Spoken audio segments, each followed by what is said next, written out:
औज़ुबिल्लाहिमिनश्शैतानिर्रजीम बिस्मिल्लाहिर्रहमानिर्रहीम। अज़ीज़ तलबा व तालिबात, मुहतरम साज़ इकराम और न्यू नॉलेज अकेडमी के नाज़रीन, अस्सलामु अलैकुम व रहमतुल्लाहि व बरकातुहू।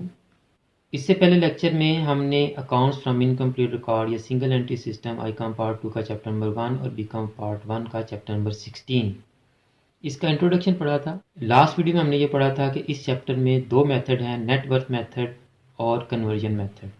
आज हम नेट वर्थ मेथड को समझेंगे।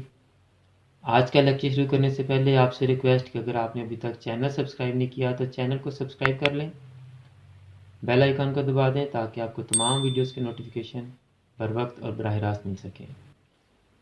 तो स्टूडेंट्स, अगर आपसे कोई आपका रिलेटिव, फ्रेंड या जानने वाला कहता है कि जी आप मेरे बिज़नेस का प्रॉफिट मालूम कर दें और उसके रिकॉर्ड्स कंप्लीट नहीं हैं, इनकम्प्लीट हैं, तो फिर आप उससे क्या रिक्वायर करेंगे, उससे क्या मांगेंगे आप?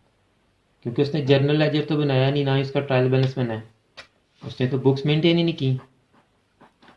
तो आप उससे उसका कैपिटल मांगेंगे जी, कैपिटल, कि जी आपका कैपिटल क्या है। अब लेट्स सपोज आपने उससे पूछा कि आपने बिज़नेस कब शुरू किया। उसने कहा जी मैंने 1 जनवरी को बिज़नेस शुरू किया। कब बिज़नेस शुरू किया? जनवरी 1 को बिज़नेस शुरू किया और 1 लाख रुपया उसने लगाया। तो उसका स्टार्ट में कैपिटल यानी उसके बिज़नेस की वर्थ क्या थी। तो उसने बताया जी कि मैंने स्टार्ट में जब बिज़नेस शुरू किया तो मैंने 1 लाख रुपया लगाया बिज़नेस में, तो 1 लाख रुपया उसका कैपिटल होगा। अब आपने ये चेक करना है कि उसके इस कैपिटल में 1 साल गुजरने के बाद यानी दिसंबर 31 को उसके इस कैपिटल में इजाफा हुआ है या कमी हुई है। सिंपल। अगर तो उसका कैपिटल 31 दिसंबर को बढ़ गया है, यानी उसका कैपिटल बढ़ के हो गया है जी 1,20,000, तो आप क्या समझते हैं कि उसको साल के दौरान प्रॉफिट हुआ या लॉस हुआ? वेरी गुड, उसको प्रॉफिट हुआ। 1 लाख से उसने काम शुरू किया, 1,20,000 उसका इस वक्त कैपिटल है। साल के एंड पर या जब भी वो आपसे प्रॉफिट मालूम करना चाह रहा है तो सिंपल आपने 2 काम करने हैं। उसका ओपनिंग कैपिटल आपने मालूम कर लेना है और उसका क्लोजिंग कैपिटल मालूम कर लेना है। क्लोजिंग कैपिटल में से आप ओपनिंग कैपिटल माइनस कर देंगे तो आपके पास प्रॉफिट आ जाएगा।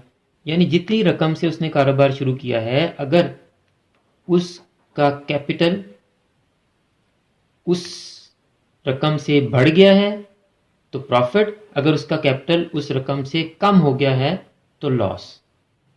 कैपिटल के कॉन्सेप्ट से आप वाकिफ होंगे। आपने पार्ट 1 में काउंटिंग इक्वेशन पढ़ी होगी। काउंटिंग इक्वेशन क्या थी हमारे पास? Assets is equal to capital plus liabilities. अब अगर ये लायबिलिटीज इधर प्लस हो रही हैं, हम इनको उठा के इधर लेके आए तो ये आपके पास इक्वेशन क्या बन जाएगी? Assets minus liabilities is equal to capital. Assets में से लायबिलिटीज माइनस कर देंगे तो कैपिटल आ जाएगा। तो चूंकि स्टार्ट पे उसने बिजनेस शुरू किया तो कैपिटल उसका यही होगा। एंड पे हो सकता है उसने कुछ अदायगियां करनी हो, उसके आप एसेट्स काउंट कर लेंगे जो भी उसके पास इस वक्त होंगे बिजनेस में, और जो उसने पैसे अदा करने होंगे, जो उसकी लायबिलिटीज होंगी, वो माइनस कर देंगे तो आपके पास कैपिटल आ जाएगा। यानी स्टार्ट पे तो जो पैसे लगाए उसने वो 1 लाख से बिजनेस शुरू कर दिया। अब कैसे मालूम करेंगे कैपिटल उसका 1,20,000 हो गया? अब हम उसके बिजनेस के टोटल एसेट्स को कैलकुलेट करेंगे कि एसेट्स कितने हैं, और फिर उसकी लायबिलिटीज देखेंगे उसकी लायबिलिटीज कितनी हैं। एसेट्स में से लायबिलिटीज को माइनस कर देंगे तो आपके पास कैपिटल आ जाएगा। क्लोजिंग कैपिटल आ गया आपके पास। तो देखें आप, अगर ओपनिंग कैपिटल से क्लोजिंग कैपिटल बढ़ गया है तो प्रॉफिट, ओपनिंग कैपिटल से क्लोजिंग कैपिटल कम हो गया है तो लॉस हो जाएगा उसको। अभी ये जितना सादा आपको काम नज़र आ रहा है इतना सादा भी नहीं है। फ़र्ज़ करें 1 लाख से काम शुरू किया आपने, उसका क्लोजिंग कैपिटल कैलकुलेट कर लिया, वो 1,20,000 आता है, लेकिन उसने आपको बताया कि उसने during the year new capital, further capital या फ्रेश कैपिटल, यानी कि साल के दौरान उसने कुछ और पैसे भी बिजनेस में लगाए हैं और वो उसने 20,000 के लगाए हैं। तो अब मुझे आप बताएं कि उसको प्रॉफिट हुआ या लॉस हुआ। सोचें सोचें, ज़रा जल्दी सोचें जी, क्या हुआ उसको? शाबाश, नो प्रॉफिट नो लॉस। उसने टोटल कैपिटल 1,20,000 का लगाया, 1 लाख का पहले, 20,000 का फिर, और 1,20,000 ही अब उसके पास है, तो इस वक्त वो नो प्रॉफिट नो लॉस की सिचुएशन पे है। हाँ, अगर यहां उसने सिर्फ 5,000 और कैपिटल लगाया होता, उसका टोटल कैपिटल कितना आना था? 1,5, अब 1,20 है तो 15 उसको प्रॉफिट हो जाता। यहां अगर उसने 25 लगाया होता तो 1,25 उसने लगाया था, अब उसका कितना है? 1,20, तो उसको लॉस कितना हो गया? 5,000 का नुकसान हो गया उसको। अच्छा जी, ये एक एग्जांपल होगी। अब फर्ज करें स्टार्ट में 1 लाख ही था, एंड पे 1,20 है, और इसके बावजूद कि उसका कैपिटल अभी 1,20 है, वो बिजनेस में से 30,000 निकाल भी चुका है। अब मुझे आप सोच के बताएं कि उसका प्रॉफिट 20 ही है, 20 से ज्यादा है या 20 से कम है, और कितना है? सोचिए जरा जी, शाबाश। उसका प्रॉफिट 50,000 का है, अब 50K का।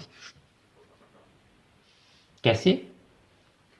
उसने 1 लाख से काम शुरू किया, अभी उसके पास 1,20 है और 30 वो इसमें से निकाल भी चुका है। अगर वो 30 इसमें से ना निकालता तो इस वक्त इसकी यहां कंडीशन क्या होती?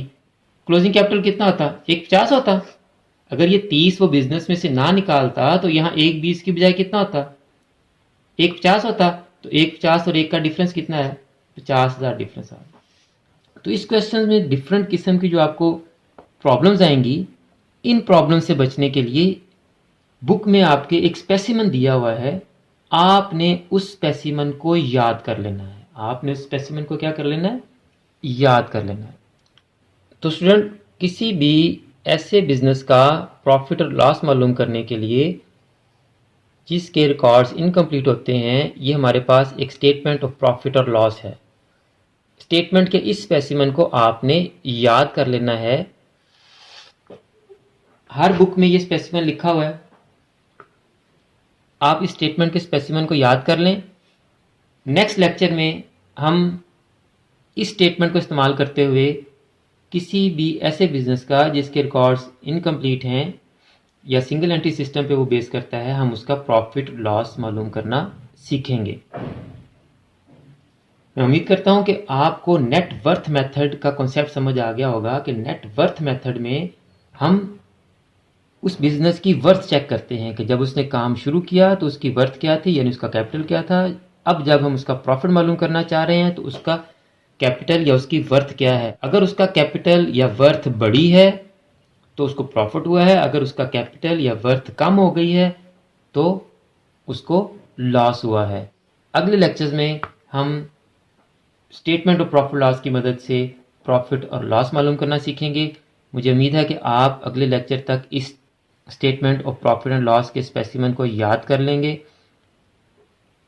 अगर आपको ये वीडियो अच्छी लगी है तो आप इस वीडियो को शेयर करें ताकि आपके दूसरे स्टूडेंट्स साथी भी इस वीडियो से फ़ायदा हासिल कर सकें। और अगर आपने अभी तक चैनल को सब्सक्राइब नहीं किया तो चैनल को सब्सक्राइब कर लें ताकि आपको तमाम वीडियोस का नोटिफिकेशन बराह रास्त मिलता रहे। और आखिर में हमेशा की तरह मेरी ये दुआ है कि अल्लाह ताला तमाम स्टूडेंट्स को, मेरे तमाम नाजरीन को और तमाम उम्मत मुस्लिमा को दीन और दुनिया के तमाम इम्तिहानात में कामयाबियाँ अता फरमाए और हम सब का खात्मा बिल ईमान फरमाए। मुझे भी अपनी दुआ में याद रखा करें। अगली वीडियो तक के लिए फ़ी अमानिल्लाह।